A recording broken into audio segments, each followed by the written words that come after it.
As a స్పోర్ట్స్లో just మాకనేది ఏంటంటే కంట్రీకి ఆడుతుంటే కంట్రీకి గెలిపాలని ఉంటుంది ఏ మ్యాచ్ అన్నా. So at the right moment right టైంలో ఆపర్చునిటీ వచ్చింది. So I'm feeling so great that I have done something for country. Pressure ఎలా ఫీల్ అయ్యారు మీరు? 20 రన్స్ కి 3 వికెట్లు పడిపోయినాయి ఇండియాకి. సో చేజింగ్ ఉంది దట్టు పాకిస్తాన్ మీద. సో చాలా ప్రెషర్ ఉంటుంది పాకిస్తాన్ మీద. అంటే బేసికల్లీ మనకి వాళ్ళకి ఒక దాయాదుల పోర్ లాగా ఉంటుంది. సో ఆ సిచ్యువేషన్ లో మీరు బ్యాటింగ్ వెళ్ళారు, ఎలా అనిపించింది? నా మైండ్లో ఆ సిచ్యువేషన్లో నేను జస్ట్ కంట్రీకి రిప్రజెంట్ చేస్తున్నట్టు మైండ్లో ఊహించుకున్నాను. సో ఐఎమ్ యాక్చువల్లీ కంట్రీకి ఇండియాకి ఆడుతున్నాను. సో ఆ టైంలో నేను కూడా ప్రెషర్లో ఉంటే 3 వికెట్స్ పడిపోయినాయి. సో అక్కడ నేను ప్రెషర్లో ఉంటే ఐఎమ్ నాట్ ఓన్లీ అంటే నేను ఒక్కడిని కాకుండా దేశాన్ని మొత్తం కింద పెడుతున్నట్టు అనిపిస్తుంది. సో ఆ టైంలో నేను అదే ఉంచుకున్నాను, దేశాన్ని ముందు తీసుకుని ఈ టైంలో నేను స్టెప్ ఇన్ చేయాలి, లేదంటే మొత్తం హోల్ కంట్రీ వినో పాకిస్తాన్ హౌ హార్డ్ అంటే వాళ్ళు ఎంత గట్టిగా వస్తున్నారు మన మీద అని. సో ఆ టైంలో నన్ను నేను బ్యాక్ చేసుకుని కంట్రీని ఒకసారి మైండ్లో పెట్టుకుని ఆడాను. మీ వరుసగా 3 వికెట్లు పడ్డ తర్వాత మీ ప్లాన్ ఆఫ్ యాక్షన్ ఏ విధంగా ఉండే? టీం నుంచి మీకు ఎట్లాంటి ఏమైనా సూచనలు వచ్చాయి? మీరు అప్పుడు ఎట్లా ఆడాలనుకున్నారు అసలు? జస్ట్ నేను ఒకటే ఆ టైంలో జస్ట్ కంట్రీకి చెప్పాను కదా, జస్ట్ కంట్రీని గెలిపించాలి, కంట్రీని ఊహించుకుంటేనే ఆ సిచ్యువేషన్ వాళ్ళు హార్డ్ వచ్చారు నా మీద, పాకిస్తాన్ వాళ్ళు చాలా హార్డ్ వచ్చారు. బట్ ఆ టైంలో నేను కామ్గా ఉన్నా, జస్ట్ గెలిపిస్తే ఎవ్రీథింగ్ విల్ బి ఓకే, అంటే గెలిపిస్తే అన్నీ సెట్ అయిపోతాయి. సో ఆ మైండ్లో ఒకటే ఉండే, just I want to win my country. So మొదటి నుంచి కూడా మ్యాచ్లో పాకిస్తాన్ ప్లేయర్స్ మన ఇండియా ప్లేయర్స్ని కామెంట్ చేస్తూనే ఉన్నారు, ఆడియన్స్ కావచ్చు. దీనికి సంబంధించి ఏం చెప్తారు? ఈ మ్యాచ్ ద్వారా సమాధానం అనుకోవచ్చా? స్లెడ్జింగ్ పైన అఫ్ కోర్స్ పాకిస్తాన్ అంటే ఈ మన ఆపరేషన్ సింధూర్ తర్వాత ఇంకా చాలా హార్డ్గా వచ్చారు వాళ్ళు మా మీద. మేము ఆడేది game, it's just a sport. So ఆ టైంలో ఎమోషన్స్ తీసుకుని ఆడితే స్పోర్ట్ ఆడలేము. సో ఆ టైంలో నేను కామ్గా ఉండి ఐఎమ్ సో పేషెన్స్ చాలా అన్నారు, చాలా విధంగా చాలా చెప్పారు.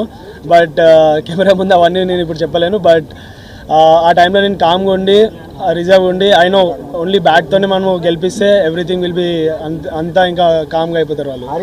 లాస్ట్ ఓవర్ అంటే వరల్డ్ క్లాస్ బౌలర్ ఏమనిపించింది? ఎట్లా ఉంది అంటే ఏమనిపించింది లాస్ట్ ఓవర్ చేసే ముందు? World class bowler of course, but ఆ టైంలో నేను నన్ను అనుకున్నా I'm the best player. India is always best. India is far అన్నిటికన్నా చాలా పైన ఇండియా అనేది. సో ఒకసారి నేను ఇండియాకి ఆడుతుంటే ఇవన్నీ బెస్ట్ బౌలర్ ఇలా చేస్తాడు అలా చేస్తాడు నా మైండ్లో ఏం లేదు. ఓన్లీ ఆ టైంలో ఓన్లీ ఒక కంట్రీ వచ్చింది, just I want to win the game అంతే. అంటే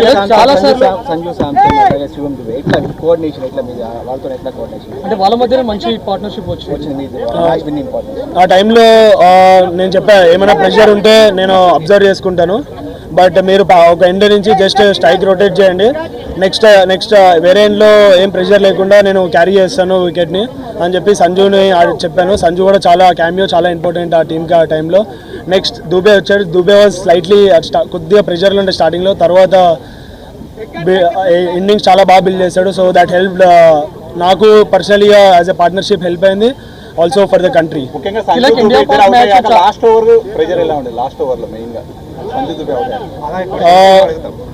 సారీ లాస్ట్ ఓవర్లో మెయిన్గా ప్రెజర్ ఎలా ఉంటుంది? సంజు దుబే అవడానికి లాస్ట్ ఓవర్ చాలా important.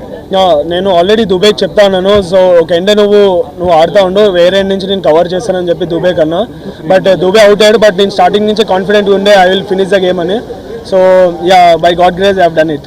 Like India Pak match ఇదేం కొత్త కాదు, చాలాసార్లు మనం వైరల్ ఉన్నప్పుడు చూసాం. కానీ ఈసారి చాలా సైన్స్ చూసాం, ఫ్లైట్ పడిపోయినట్టు కానీ మిజైల్స్ వచ్చినట్టు కానీ, ఈవెన్ దానికి అపోజిట్ రియాక్షన్స్ కూడా మన టీమిండియన్ ప్లేయర్స్ నుంచి చూసాం. సో ఇదంతా ఎట్లా ఉంది అంటే ఇదేమన్నా మీకు ప్రెషర్ క్రియేట్ చేసిందా, లేకపోతే ఆటను గేమ్ని ఏమైనా డిస్టర్బ్ చేసిందా? ముందు వాళ్ళే స్టార్ట్ చేశారు పాకిస్తాన్ నుంచి.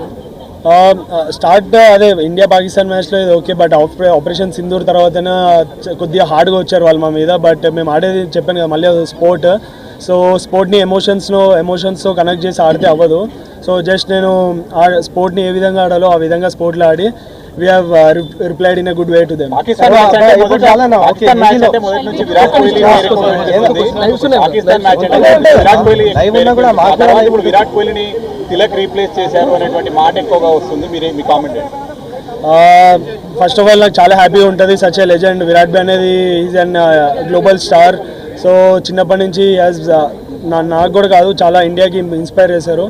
సో అట్లాంటి మంచితో నన్ను పోలిస్తారంటే నాకు చాలా ప్రౌడ్. బట్ నా ఐఎమ్ హ్యాపీ దట్ నేను ఇండియాకి ఏషియా కప్ గెలిపించా. బట్ నేను క్రికెట్ స్టార్ట్ చేసింది వరల్డ్ కప్ 2011 వరల్డ్ కప్ గెలిపించిన తర్వాతనే క్రికెట్ స్టార్ట్ చేశా. బట్ ఈ జనవరిలో వరల్డ్ కప్ వస్తుంది. సో అది నా అసలేమో వరల్డ్ కప్ గెలిపించిన తర్వాతనే నాకు నిద్ర వస్తుంది. మ్యాచ్ అయిపోయిన తర్వాత shake and shoot sporting spirit. But ఈ పెద్ద డిస్కషన్ అయింది ఇండియా పెద్ద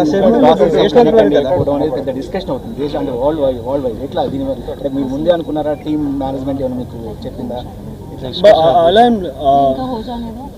అలా ఏం లేదు. సో ఆ మూమెంట్లో అలా అయింది. సో జస్ట్ ఫ్లోలో వెళ్ళాము. అదేమి మాకు ఇలా చేయాలి అని ఏం లేదు. బట్ మనకి ముందు తెలిసింది కదా, ముందు వార్ అయినప్పుడు తెలిసింది. So just we want to give respect for our country, అంతే. ఇంకా దాన్ని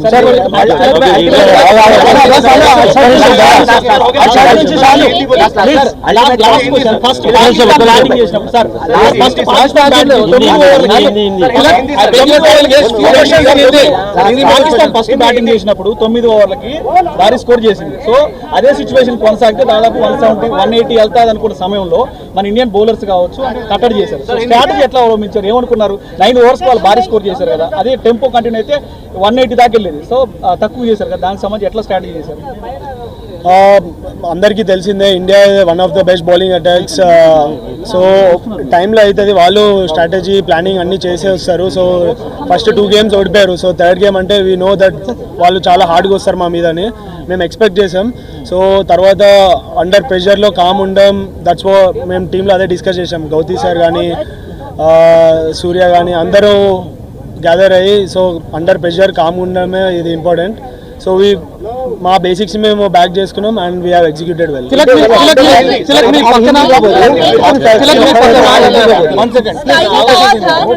सूर्य कुमार ने बात कही कॉम्पिटिटर ही नहीं है, टॉप 2 के प्लेयर टीम जो है कम्पीट कर रही थी. लेकिन मैच जब हो रहा था तब आपको लग रहा था कि 2-0 से आगे है, अब 3-0 बनाना, कितना ज्यादा दबाव भारत पे रहा पाकिस्तान से ज्यादा? जैसे सूर्य भाई ने बोला है कि कुछ कंपटीशन नहीं है, मैं भी उस बात में एग्री करता हूँ. मगर एज ए स्पोर्ट भी नो, मतलब हमेशा प्लान चेंज करते रहते हैं, हार्ड आते हैं. जैसे बोला है मैं कि हर मैच में स्ट्रैटेजी चेंज होगा, वो लोग भी प्रिपेयर होके आएंगे. तो हम लोग एक्सपेक्ट किए थे. और जैसा वो लोग सेकेंड इनिंग्स में कम स्कोर में वो लोग पेस ऑफ करके, विकेट भी इतना आसान नहीं था बैटिंग के लिए, तो जैसा वो लोग कम बैक करके आए हैं और वहाँ से हम लोग पार्टनरशिप बिल्ड करके जीता है. तो वही है इंडिया की खासियत. प्रेशर कैसा था आपके ऊपर? आखिरी ओवर तक आप टिके रहे, मैच जिताया आपने, 3 विकेट्स गिरने के बाद आप आए थे. बताइए आपका एक्सपीरियंस कैसा रहा, क्या प्रेशर था आपके ऊपर? प्रेशर तो ऑफकोर्स नर्व्स तो बहुत रहते हैं बॉडी में, बहुत कुछ चल रहा था दिमाग में. तो मैं ऐसी एक चीज़ पहले भी बताया, अभी भी वही बताता हूँ, देश हमेशा आगे है और अपना इंडिया सबसे बहुत ऊपर है. तो मेरा माइंड में और दिल में वही लग रहा था कि जो भी करूँगा मैं, कुछ भी करूँगा, पूरा देश के लिए पूरा जान दे दूँगा. तो वही दिमाग में चल रहा था. तो उस समय मेरे को क्या क्या ज़रूरत है, अगर मैं प्रेशर में आ गया तो देश को नीचे करूँगा, खुद को नहीं, देश को. और इतना 140 करोड़ लोग, सब लोगों को मैं नीचे कर रहा हूँ. तो वो सबको मैं लेकर जाने के लिए मेरे खुद को उस समय काम रहना, जो बेसिक्स बचपन से मैंने सीखा हूँ, मेरा जो कोचेस है बचपन से मेरे को ये आदत की है. तो मैं वो सब चीज़ काम रह के दिमाग में सोचा और एग्जीक्यूट किया. पाकिस्तान की आदत है कि हमेशा वो डिस्ट्रैक्ट करने की जब बात करते हैं तो भारत पाक के मैच में तो अक्सर देखा जाता है, लेकिन ये वाले में ऑपरेशन सिंदूर के बाद बहुत ही ज़्यादा हाई वोल्टेज रहा, पहले के 2 मैचेस भी और अब तीसरे मैच में किस तरह की स्लेजिंग रही या फिर किस तरीके से प्रेशर आपके ऊपर बनाने की कोशिश की गई सेकेंड इनिंग्स में? तो खासकर ज़्यादा था, जैसे पहले 3 विकेट भी हो गए थे, जल्दी हो गए थे, तो उसके बाद और थोड़ा हार्ड होने चालू हुआ. तो उस समय मैं ही बैटिंग में था, तो थोड़ा सा ऊपर ज़्यादा मेरे ऊपर आए थे. तो जैसे मैंने बोला है कि अपन उस समय बात करके कुछ दूसरा शॉट मार के कुछ भी किया तो अपना देश को ही नीचे कर रहे. तो बस मेरे को हमेशा बोलता हूँ कि मेरे को मैचेस जिताना है. तो मैचेस जिताने के लिए बोलने के लिए आसान है, मगर उस समय क्या क्या ज़रूरत है ये सब चीज़ मैंने बोला है. काम रहना है, बेसिक्स को फॉलो करना है, ज़्यादा जवाब नहीं देना है. तो मैच के बाद मैंने जो भी बोलना है अच्छे से बोला है, मगर मैच के बीच में नहीं बोला है. तो डिस्ट्रैक्ट करने की कोशिश हमेशा पाकिस्तान करता है खिलाड़ियों को किसी न किसी तरह. तो क्या आपके साथ भी इस तरह का रवैया अपनाया गया पाकिस्तानी खिलाड़ियों द्वारा?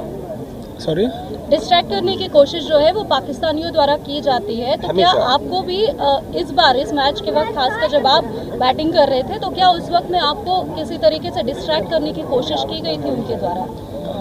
हाँ जी, मतलब हुआ था, बहुत कुछ हुआ था। मैं अभी वो कैमरे में नहीं बता सकता हूँ। वो चलते रहता है बैट्समैन और बॉलर के पीछे, और खासियत इंडिया पाकिस्तान मैच में तो वो चलता है, तो वो सब पार्ट ऑफ द गेम है, चलता है। मगर जैसा मैंने बोला है कि गेम के बीच में करने का थोड़ा बहुत होता है, वो बोल लिए हम लोग, मगर जो असली रिप्लाई होता है जब मैच जीत के बैट से ही जवाब सबसे अच्छा होता है, तो मेरे को वही करना था और वो करके मैंने उनको बताया।